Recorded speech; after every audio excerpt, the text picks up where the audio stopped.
Donc, je me présente, mon nom c'est Titaïna Gibert, je suis enseignante-chercheuse dans un laboratoire qui s'appelle le Grémy, ça vous dit quelque chose? Vous n'êtes pas allé visiter des gens du Grémy ce matin? Pas tous? Ah d'accord, pas tous. Donc le Grémy, c'est un laboratoire qui est à Orléans et à Bourges en même temps. Et moi, je viens d'Orléans pour vous parler aujourd'hui. Je suis aussi enseignante, donc vous savez à peu près tous ce que c'est qu'un prof et qu'une prof, hein, vous en avez tous vu, j'imagine, donc je ne détaille pas. Je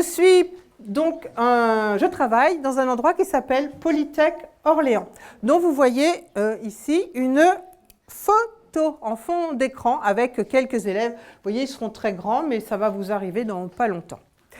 Alors, je travaille avec qui? Je travaille avec deux collègue en recherche et une collègue en enseignement, qui m'a beaucoup aidée pour venir vous faire cette présentation et pour vous parler.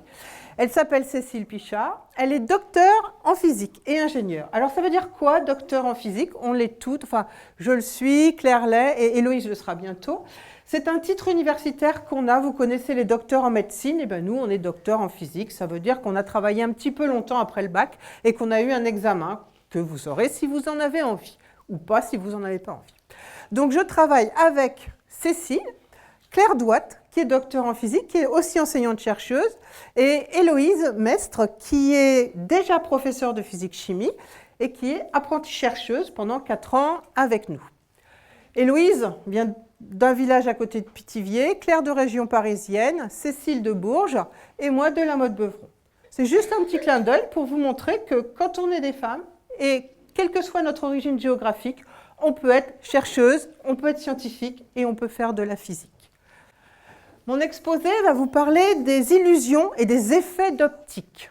J'ai intitulé ça « Optique et préjugés, la trahison des images ». Peut-être que ce titre résonne avec un titre de roman. Vous avez raison, je l'ai un peu fait exprès. Alors, optique, c'est quoi? Optique, c'est l'opticien, l'ophtalmo, c'est tout ce qui a trait à notre œil, nos yeux. Hein, d'accord? Et la trahison des images, pourquoi? Alors, on va y arriver. Ah, je pense que je vais le faire à chaque fois. Qu'est-ce que vous voyez? Qu'est-ce que c'est? Une rose. Qu'est-ce que c'est?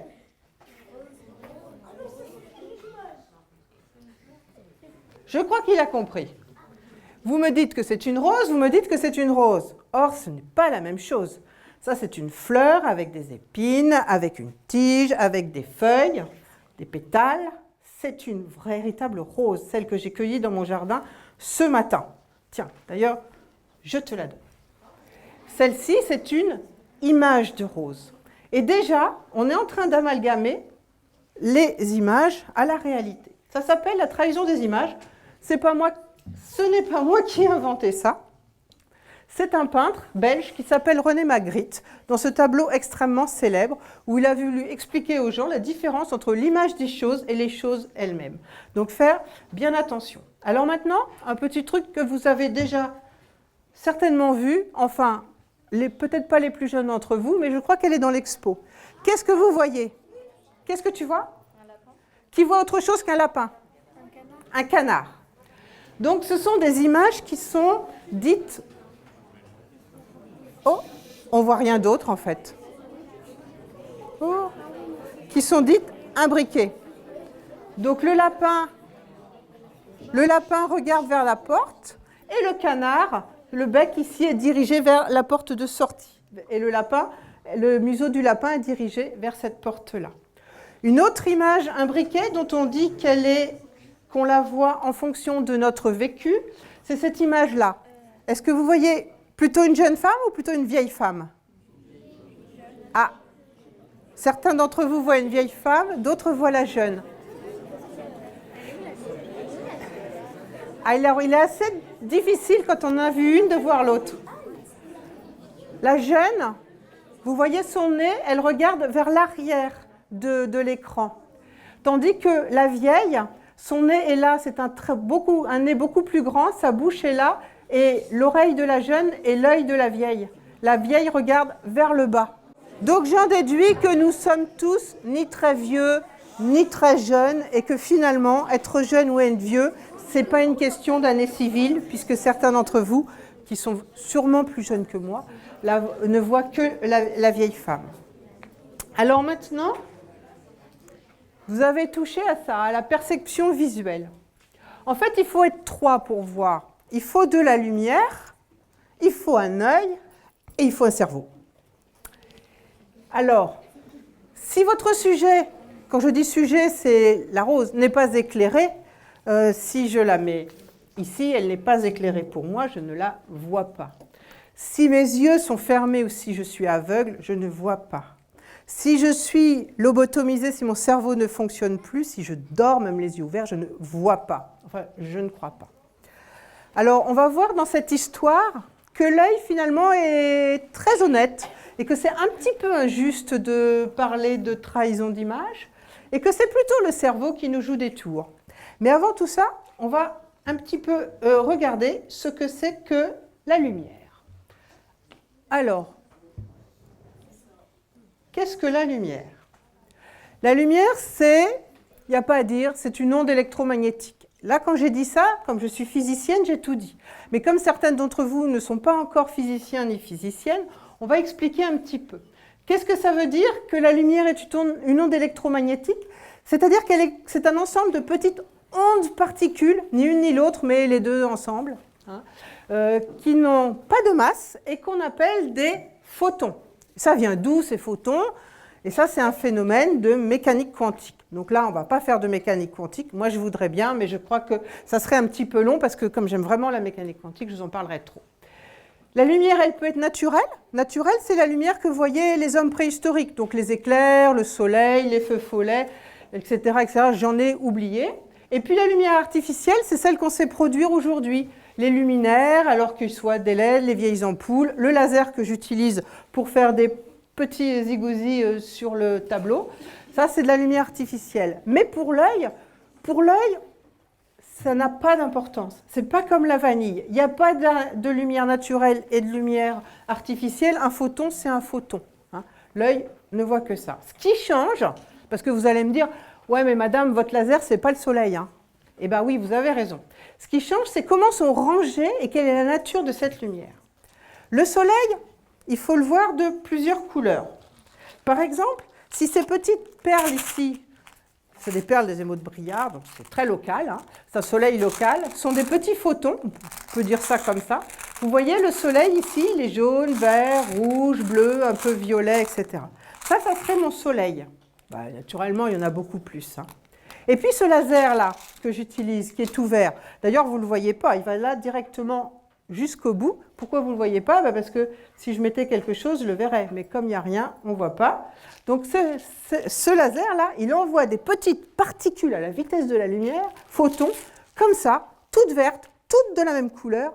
Et ça sort de là, et ça va taper sur l'écran. Il faut mieux éviter que ça tape dans l'œil parce que ça éblouit quand même un petit peu.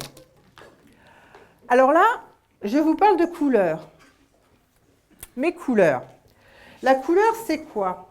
La couleur, moi, je vois ça turquoise. De quelle couleur vous voyez ça, vous? Bleu. Bon, je ne vous cache pas que ma fille voyait ça un peu vert. Voilà. Ça, de quelle couleur vous voyez ça? Violet? Rose? Moi, je dirais magenta, mais bon, chacun dit ce qu'il veut. Donc, suivant sa culture, suivant ce qu'on sait, suivant notre vocabulaire, on ne va pas parler de ce rond-là, de ce disque-là, de la même manière, ni de celui-là. Et ça, quand on est scientifique, on ne supporte pas. Il faut qu'on puisse parler avec les scientifiques de tous les pays, de tous les bords, et se comprendre. Savoir que ça, si je dis c'est turquoise, le scientifique à l'autre bout de la Terre, il va voir le rond turquoise, il va dessiner un rond turquoise. Il n'y a pas d'ambiguïté qui doit être possible. Alors pour faire ça, on donne à la couleur une dimension. Et cette dimension, c'est du millionième de millimètre, du nanomètre pour ceux qui comprennent les préfixes, c'est-à-dire 10-9 mètres. Et à chaque couleur, on donne un numéro. Et c'est pratique. Pourquoi? Parce que quand j'ai dit onde électromagnétique, j'ai dit onde. Et qui dit onde dit longueur d'onde. Et justement, parlons-en. Et là, peut-être que quelques-uns d'entre vous vont réagir parmi les plus âgés. Voilà le spectre du rayonnement électromagnétique qui va des ondes radio Les ondes émises par votre téléphone portable avec des grandes longueurs d'onde. Hein. La longueur d'onde, ça serait, par exemple ici, la distance entre deux maximums. Là, il n'y en a même pas. France Inter Grandes Ondes, c'était 1800 mètres, hein, je crois. Vos téléphones portables, c'est quelques centimètres. Radiotélescope de Nancy aussi, je crois que c'est 20 centimètres. Hein, j'aurais mis dans l'autre sens, peu importe. Le rayonnement infrarouge, c'est-à-dire ce qui est émis par un corps chaud. Hein, vous voyez ici, c'est une image figurée d'une caméra infrarouge. Ici, un tout petit domaine, là c'est très grandi, qui s'appelle la lumière visible. Visible, c'est parce que c'est votre œil qui la voit. Elle se situe entre deux numéros qui sont 400 et 800 nanomètres, pour ceux qui comprennent. Et tout le reste, c'est vraiment 1800 mètres, entre le millionième de millimètre, mais c'est infime, infime. Et puis si on va plus loin, vous avez ici le pied, c'est la radio du radiologue quand vous vous êtes fait mal au sport. Hein, vous allez prendre une radio, ou le dentiste, il fait pareil. Donc il envoie un rayonnement électromagnétique dit X, plus énergétique, hein, qui va traverser vos tissus, mais pas le tissu osseux, et ça va vous permettre de voir s'il y a une fracture ou pas. Et puis quand vous continuez, ben, vous avez les rayons gamma, et là ça cogne, il ne vaut mieux pas trop en prendre. Il y a une erreur sur cette photo, si un grand la voit. Je l'ai vue au bout de 3 fois. Alors maintenant qu'on a vu la lumière, parlons de l'œil. L'œil, c'est quoi? Ben, l'œil, c'est un instrument d'optique. Hein. L'œil, il capte la lumière. C'est un capteur. Vous avez des capteurs d'humidité, des capteurs solaires. Bon, on va voir si c'est humide. L'œil, il va capter la lumière, il va voir s'il y a des photons. Hein. Et puis, qu'est-ce qu'il envoie? Il envoie la couleur. Vous allez me dire, là c'est tout vert, hein, s'il y a au tableau. Et encore, il y a des yeux qui voient moins bien la couleur. Et puis, il va avoir l'intensité. On est plus ou moins ébloui quand on regarde le soleil de face. On sait qu'il y a beaucoup plus de lumière que quand on cherche un truc dans sa chambre le soir et qu'on n'a pas trop allumé, qu'il y a la lumière du couloir. Hein. Donc ça, l'œil humain, il sait faire. Mais il y a des animaux qui savent faire beaucoup mieux. Les abeilles, par exemple.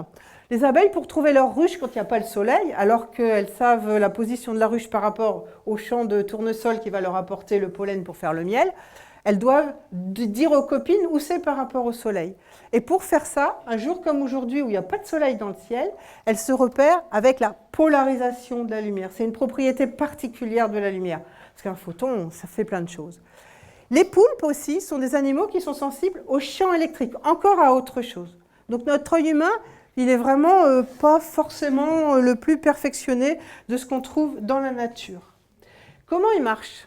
Alors voilà un œil. Alors ça, c'est ce qu'on fait à Polytech. Hein. On a un grand dessin comme ça qui figure un œil. Vous voyez, c'est votre œil qui est en coupe.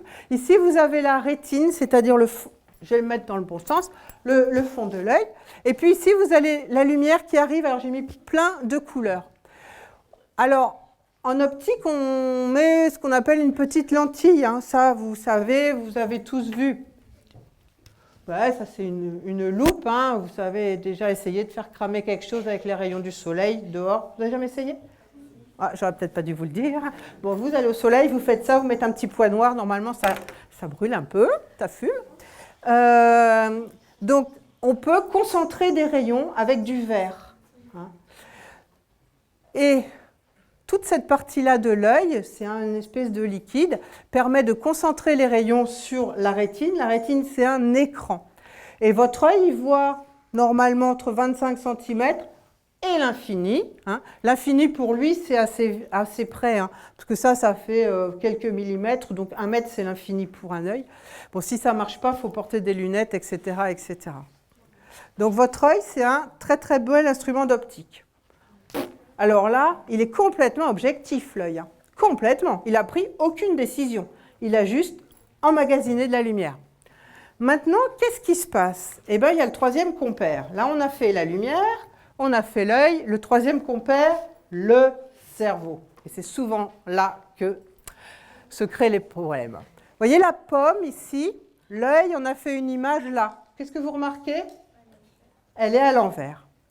Mais vous, quand vous voyez la pomme, vous la voyez à l'endroit. Donc le cerveau, il a déjà retourné l'image. Il sait que tout ce qu'il a sur sa rétine, il faut le retourner. Et puis les deux, comment ça marche? Ben, les deux sont reliés par un fil électrique qu'on appelle le nerf optique.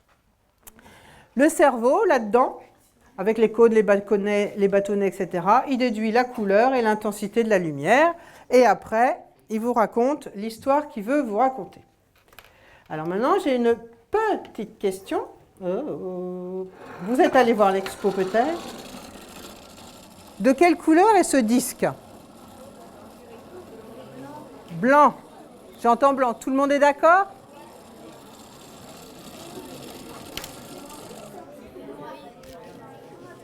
Et là, peut-être que vous l'avez vu tout à l'heure.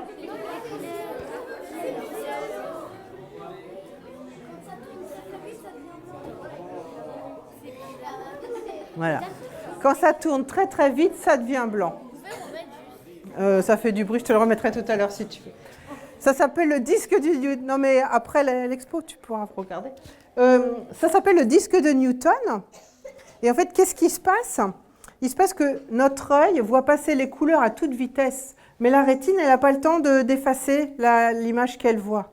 Hein. Donc elle empile, elle empile, elle empile, elle empile. Et finalement, elle voit quelque chose qui n'existe pas en termes de longueur d'onde. Elle voit du blanc. Le blanc, ce n'est pas une couleur. Alors maintenant, je vous ai parlé de la lumière, je vous ai parlé du cerveau, je vous ai parlé de l'œil. J'ai oublié, bah, c'est une histoire. Il y a une autre histoire. Il y en a un autre là-dedans. C'est le deuxième œil. Parce qu'on en a en principe deux des yeux. Alors pourquoi on a deux yeux? Alors hier, comme j'avais beaucoup travaillé et que j'étais fatiguée, je me suis dit, et pourquoi c'est coincé? Je me suis dit, tiens, je vais aller dans mon jardin et je vais faire un petit peu de peinture. Il y avait des arbres, il y avait des machins, des trucs, et je me suis dit, tiens, je prends une toile, je la mets sur le chevalet. Eh bien oui, mais l'arbre, il est tout gros, il est tout en volume, tout ça. Ma toile, elle est petite, elle est toute plate surtout. Comment je vais faire? Alors là, j'ai fermé un œil. Donc j'ai enlevé le deuxième œil. Et en enlevant un œil, je n'ai plus de relief. Donc j'ai pris avec mon pinceau la mesure du paysage et j'ai pu le transcrire sans problème sur mon tableau. Alors comme mon tableau n'était pas fini, je vous ai montré le tableau de quelqu'un qui fait ça beaucoup mieux que moi et qui est terminé. C'est un tableau d'Edward Hopper qui a certainement utilisé cette technique pour dessiner aussi bien. Donc la dimension du phare et de la petite maison par rapport à la colline, c'est absolument parfait. Et le volume, lui, il est rendu par un artefact, le fait qu'il y ait des ombres ici et de la lumière ici. L'œil comprend qu'il y a un volume et qu'il est quasiment cylindrique. Donc ça, c'est une illusion d'optique aussi, si on veut tout... Ah oui, comme vous avez dit, non. Alors, illusion que vous avez tous vue. Hein, vous l'avez tous vue. C'est spectaculaire. Hein. On est d'accord que c'est tout plat. Hein. Si on marche, on ne tombe pas. Donc cette photo a été prise de l'endroit très particulier où on a sans doute toutes les perspectives qui arrivent. Le bonhomme, il en rajoute. Hein, au bord de la crevasse, on a vraiment l'impression qu'il va tomber. Mais là, c'est peint sur du goudron. C'est peint sur du bitume. Hein. C'est vraiment cette impression de volume, elle est donnée par le fait qu'on a deux yeux et par le dessin, par les perspectives. C'est le cerveau qui interprète ça. Alors une utilisation, parce que des fois en science, on aime bien avoir des applications. Une autre application, j'ai trouvé ça très rigolo, c'est un trompe-l'œil pour faire un ralentisseur. Celui-ci, il n'est pas très dangereux, il n'a pas pris beaucoup de béton, même si vous ne le voyez pas, vous ne risquez pas de tomber. Voilà. Alors maintenant, je vais vous poser une question. Bon, c'est sûr que vous m'avez vu venir. Vous avez deux boules, une ici, une là. Laquelle est la plus petite? Vous avez mis le contexte, effectivement. Mais honnêtement, en enlevant le contexte, laquelle est la plus petite? Celle de devant, celle de derrière. Non, en fait, honnêtement, si ce n'était pas moi, si ce n'était pas aujourd'hui, si ce n'était pas dans un truc d'illusion d'optique, celle-ci, elle est plus petite. Donc là, c'est la même question. Alors là, ça marche sur celui-là. Donc les deux bâtons, honnêtement, celui-ci, il a vraiment l'air plus petit. Ici, j'avais décalé les deux images, mis deux barres exactement parallèles, et ça donne même l'impression qu'elles ne sont pas parallèles. Et ça, c'est vraiment notre cerveau, parce qu'il n'y a pas plus figé qu'un truc d'ordinateur, donc je vous garantis que c'est non. Et ça, c'est quoi? Et bien ça, c'est ce qu'on croit quand on voit la grosse lune. Vous savez, quand la lune, elle est près de l'horizon, on a l'impression qu'elle est énorme, énorme, énorme, énorme. Et puis quand elle est là-haut dans le ciel, bon, c'est la lune, quoi, elle est petite. On a l'impression que celle-ci est plus petite. Et bien en fait, j'ai caché les disques, hein. C'est exactement la même taille. Et même, celle-ci est en réalité un tout petit peu plus petite, mais ce n'est pas perceptible pour nous, hein, parce qu'elle est un tout petit peu plus loin, en vrai, quand elle est sur l'horizon que quand elle est là. Donc, il n'y a pas de grosse lune, ça n'existe pas. Hein. La lune est la même partout, sauf qu'ici, vous avez un repère, et ça vous fait l'effet d'être plus grosse, parce que votre cerveau, il se dit, un truc qui est là, gros comme un truc qui est là, là c'est loin, parce que je sais que c'est loin, c'est gros. Eh bien non, c'est de la même taille. Donc, vous voyez comme il faut se méfier de son cerveau. Maintenant, le mouvement. Alors, pour les plus anciens, Lascaux Gadget, on n'est pas les premiers à y avoir pensé. Pif Gadget, vous vous souvenez de ce petit personnage-là? Quand on animait les pages pour les plus vieux, on avait l'impression qu'il bougeait, qu'il courait, un petit ourson. Eh bien, les hommes ou les femmes préhistoriques avaient déjà commencé à faire du Lascaux Gadget. Alors, c'est une image que j'ai prise sur Internet. C'est deux chevaux qui ont été recontourés hein, artificiellement en blanc, mais moi, je les ai vus, hein, c'est vraiment extraordinaire. Et ici, vous voyez bien que ce cheval, il a plein de têtes, et là, il a plein de pattes. Et en fait, c'est l'ancêtre de Pif Gadget, les hommes ou les femmes préhistoriques, quand ils ont dessiné ça, ils ont mis différentes images décalées pour figurer une espèce d'impression de mouvement. Alors, en parlant d'impression de mouvement, le serpent de 1, 2, 3, Kitakoa. C'est pas un film. Ça tourne. C'est pas un film, non, ça bouge pas. Si ça tourne. Non, c'est pas un film, c'est une image. Pour le voir ne pas bouger, il faut prendre un point noir, celui qui vous arrange, et le fixer. C'est bluffant, hein, mais c'est une image. Si vous le regardez dans son ensemble, votre œil balaye en permanence et vous avez les informations des deux yeux et votre cerveau dit oh, bah, c'est un film, ça, c'est un film, c'est un film, c'est un film, c'est un film. Non, c'est pas un film. C'est une image, tout ce qu'il y a de plus fixe. Alors, tout ça, c'est des objets que vous voyez, qu'on peut attraper. Je peux vous donner l'image et tout, si vous êtes sage seulement. Hein. Mais il n'y a pas que ça en optique. En optique, il y a vraiment des fantômes. Et les fantômes, c'est quoi? Ça porte un nom, ce sont des objets qu'on appelle virtuels. Et un objet virtuel, ça ne veut pas dire qu'il n'existe pas. Ça veut juste dire que vous ne pouvez pas l'imprimer comme ça. On peut vraiment, vraiment voir des fantômes en optique. Alors la preuve, il y en a qui font pas très peur. D'ailleurs, voilà. Donc ici, vous avez un petit pompon rouge qui est au-dessus. Alors ma collègue Cécile, pendant que je filmais, elle a voulu attraper ce petit pompon rouge. C'est vraiment bluffant. Ce petit pompon-là, et vous pourrez venir le voir tout à l'heure, c'est un objet virtuel. Moi, je le vois vraiment au-dessus, je ne peux pas l'attraper. Si je veux l'attraper, il faut que je mette les doigts dedans. Là, il est réel, et quand il est ici, il est virtuel. Alors ça, c'est un procédé qui existe depuis la fin du 19e siècle. Ça s'appelle un fantôme de Pepper. Moi, j'appelle ça un faux hologramme, parce que même avec Nadia, on sait ce que c'est, hein, les vrais hologrammes. Alors Pepper, c'était un physicien qui, pour rigoler un jour, avait imaginé ce montage. Il avait habillé quelqu'un en fantôme. Là, c'est un vrai quelqu'un, hein, pas un faux quelqu'un. Qu'il avait éclairé avec un projecteur assez puissant. Je crois qu'il devait avoir très, très, très chaud hein, sous son drap. Et mis une vitre comme ça. Et du coup, l'image ici qui se reflétait vers les téléspectateurs qui ne voyaient rien, les téléspectateurs voyaient donc la lumière qui venait de là et voyaient un vrai fantôme avec lequel les véritables acteurs en chair et en os pouvaient jouer. Et avec les étudiants de Polytech, on en a fabriqué un fantôme de Pepper. Il est là. Et tout à l'heure, vous pourrez venir le voir parce que si je le mets en route maintenant, ça va pas, vous allez, je ne pense pas le voir parce qu'il n'est pas... Hop. Voilà. Il est là. Le monstre terrifiant, je vous l'ai amené, il est là-dedans. Mais vous pouvez toujours essayer de l'attraper, vous ne pourrez pas.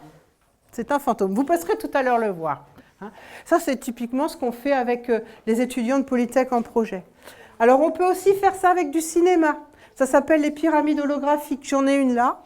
Il y en a qui s'en servent pour faire de la promotion, soit d'eux-mêmes, soit publicitaire, etc. Vous mettez ça sur un téléphone portable ou une tablette avec des images de papillons et vous les voyez comme s'ils étaient en 3 dimensions là-dedans. Vous pouvez bien évidemment le faire à distance. Ce n'est pas un hologramme. Qu'est-ce que c'est qu'un hologramme? Alors, voilà un hologramme. Alors ça, c'est un hologramme qu'on a réalisé avec Nadia, Alexandre Escarguel et puis Centre Sciences, tiens, il faudra que je corrige, au mois de janvier. Ici, vous avez une statuette en verre filé extrêmement précieuse qui fait partie des collections du Muséum d'Orléans, du Musée des Beaux-Arts, pardon. On n'a pas le droit d'y toucher. Il n'y a que le conservateur qui a le droit d'y toucher. Et vous voyez, il a des gants. Hein. Donc c'est vraiment the objet. Et pour que les gens puissent voir ces objets extrêmement fragiles et précieux, eh bien, Nadia a eu un projet pour lequel elle a développé une expo d'hologrammes. Les hologrammes, ce sont des reproductions sur une plaque de verre de la statue qui est derrière. Et regardez bien la main du monsieur. Est-ce que vous avez bien vu le cavalier au piafé, que quand le monsieur l'enlève, il est toujours là en fait. D'ailleurs, il est là, je vous l'ai amené. Ceux qui veulent voir pourront venir le voir tout à l'heure. Il est là. Il faut l'éclairer avec un téléphone portable. Voici d'autres hologrammes qu'on fait avec les étudiants. La tour de Pise, des jetons de poker, j'en ai amené. Une petite voiture avec la vis, la vis cruciforme. Vous avez vraiment peur de vous piquer et elle est là, hein, la vis cruciforme. Elle n'est pas derrière. Hein. Et il est là-dessus, hein, l'hologramme. Vous approcherez tout à l'heure. Un petit Playmobil, on adore les Playmobil. Et puis une petite toupie. Alors ensuite... Alors, que fait la lumière? Comment va la lumière depuis ce laser jusqu'à l'écran? Est-ce qu'elle passe par le fond là-bas? Est-ce qu'elle se passe par dehors? Elle y va comment? Direct, elle y va tout droit. Donc, vous dites que la lumière, ça va tout droit. Ça, c'est ce que votre cerveau y croit. Alors avec ma collègue Cécile, on a fabriqué un montage. On a mis un laser là, vous voyez, c'est le même verre, c'est un cousin de celui-ci. Une cuve avec de l'eau, et puis on a éteint la lumière et on a regardé le faisceau laser dans l'eau. Donc il était un petit peu dévié comme ça, puis effectivement, il va tout droit, puis il ressortait sur l'écran qui était là. Puis après, on a fait un truc, on a mis du sel, mais beaucoup de sel dans l'eau, et on n'a pas beaucoup bougé. En fait, je vous donne le... Et qu'est-ce qui s'est passé? Et voilà, le faisceau laser, il pique du nez. Il pique clairement du nez. Qu'est-ce que c'est que ça? Est-ce que c'est une grande découverte ou c'est quelque chose que tout le monde a déjà vu? Eh bien, je crois que vous en avez tous au moins entendu parler. Il s'agit de la reproduction dans le laboratoire d'un mirage, dit mirage froid. Si ici, votre œil est là, lui, il voit cette lumière-là. Il se dit que ça vient direct de l'objet, comme tu dis, direct. Le cerveau, c'est direct. Donc si le cerveau croit que l'objet vient direct, ça veut dire qu'il vient de là et non pas de là. Donc c'est un petit peu le schéma qui est ici. Vous avez le sapin, le rayon qui est dévié par effet mirage, votre œil qui est là, le bout du mirage qui arrive comme ça tout droit, l'œil a l'impression qu'il est là et il voit un truc à l'envers qui est au-dessus. Ça s'appelle un mirage froid. On les observe souvent au-dessus de la mer, mais pas que. Ça, c'est une photographie de mirage. Vous avez un bateau, et puis vous avez le même bateau à l'envers. Naturellement, le bateau à l'envers au-dessus, ce n'est pas le bateau à l'envers au-dessus, c'est un mirage. C'est un véritable mirage. Ça arrive parce que la mer était très froide, etc., des conditions météo particulières. Et vous l'avez aussi sur Terre, une extraordinaire photo des années 1900. C'est un village dans le Cantal, c'est un mirage au-dessus du village. Hein, on voit le village qui est l'image virtuelle du village au-dessus et tout inversé. Mais vous allez me dire, nous, dans Tintin, le mirage, il est dans l'autre sens. Ben oui, parce que ça, c'est un mirage froid. Et effectivement, il y a des mirages chauds. Alors, le mirage chaud, c'est l'inverse. Le faisceau, au lieu qu'il vous arrive comme ça dans l'œil, il arrive du bas. Et pareil, le cerveau, lui, le cerveau, la lumière, elle va tout droit, hein, il ne veut rien savoir d'autre. Puisque la lumière, elle arrive comme ça, c'est qu'elle vient de l'arbre qui est là. Donc, il a l'impression que l'arbre, il a la tête en bas. Et dans le désert, c'est pour... Ah. Voilà, ça donne lieu à des images comme ça. Le mirage, il est en bas, ici vous avez le ciel et vous avez l'impression qu'il y a de l'eau. Alors, moi qui suis scientifique, cette image-là, je la trouve un peu trop jolie pour être vraie, mais voilà. En revanche, celui-ci, c'est un vrai mirage. Vous avez les dunes et vous avez le reflet des dunes sur de l'eau qui n'existe pas. Vous avez ici un mirage. Et comme vous avez très très soif, que votre chameau il est là et un peu plus non plus, vous courez jusqu'aux dunes en cherchant l'oasis et l'eau, et en fait, il n'y en a pas. Donc ça, c'est le drame dans les bandes dessinées et les films. Alors maintenant, j'en ai à peu près terminé. Ce que je voulais vous expliquer, c'est que la lumière, elle n'y va pas direct. Elle fait comme vous, quand vous allez à l'école, vous êtes un peu pressé, parce que personne ne veut arriver en retard en cours. Hein, ça n'arrive à personne. Hein. Donc, comme vous ne voulez pas arriver en retard en cours, que vous partez de chez vous, dans votre rue, il y a plein de travaux. Ah, faut faire ça, passer entre les machines, le gars avec le marteau-piqueur et tout ça, patati patati. On n'en finit pas. Donc, au lieu d'y aller direct, on va prendre la rue à côté. Ça fait peut-être un petit peu plus de chemin, mais au niveau du temps, on arrive à l'heure à l'école. La lumière, elle fait pareil. Elle ne va pas direct, elle va au plus rapide. Et c'est pour ça que des fois, le plus rapide, c'est un chemin qui ne va pas forcément tout droit. C'est un compromis entre la distance et finalement l'encombrement, si on veut faire l'analogie avec vos travaux. Et puis ça, puisqu'il faut une petite application, ça peut être sympathique, c'est le principe des transmissions par fibre optique. Vous savez, la fibre qui arrive dans les maisons avec lesquelles vous allez pouvoir regarder encore plus de films, et encore plus vite et tout ça. Eh bien, la lumière, dans les fibres optiques, elle voyage par effet mirage. Au moins pour celle de télécom. Alors, en conclusion, je vais y arriver. Est-ce que c'est vraiment notre œil qui est coupable des illusions? Moi, je dis que c'est... Oui?